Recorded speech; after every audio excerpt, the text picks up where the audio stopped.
తూర్పు కాపు.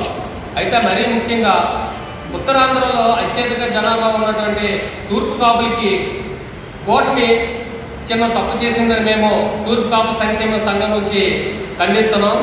ఎందుకంటే ముఖ్యంగా నెల్లిమర్ల నియోజకవర్గం తీసుకుంటే 80% తూర్పు కాపులు, అలాగే చాలా సంవత్సరాల నుంచి కష్టపడుతున్నటువంటి మా తూర్పు కాపు జాతి వ్యక్తి అయినటువంటి కరోత బంగారాజు ఉన్నాడు. అక్కడ ఆయనకి అన్యాయం జరిగింది.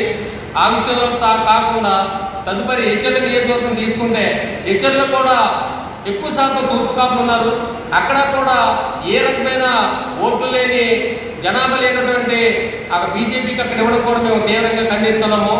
మా తాలూకా ముఖ్య విన్నపం ఏంటంటే రానున్న మరొక ఈ వారం 10 రోజుల్లో హెచ్చర్ల నియోజకవర్గం సంబంధించి కలిసెట్టి అప్పలనాయుడు గారికి ఎంపీగా ఇచ్చారు.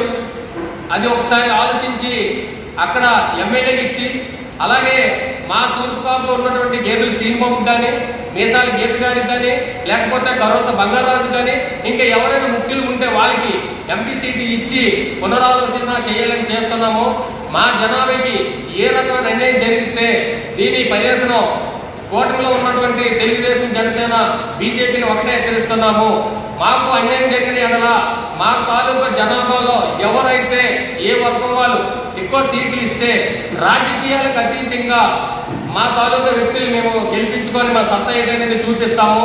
వచ్చినా సరే మా తాలూకా కోరికలు బీసీడీ నుంచి బీసీఏకి మారాలని, అలాగే 7% ఉన్న రిజర్వేషన్ 12% కావాలని, ఉత్తరాంధ్రలోనే కాకుండా మిగతా జిల్లాల వలస వెళ్ళిన తూర్పు కాపులందరికీ కూడా ఓబీసీ కావాలని, రానున్న రోజుల్లో రాజకీయ ప్రాధాన్యత ఇవ్వాలని ఈ పత్రికాముఖంగా పత్రిక సమావేశం పరంగా అందరికీ కూడా మిగతా రాజకీయ పార్టీలన్నింటినీ కూడా మేము హెచ్చరిస్తున్నాము.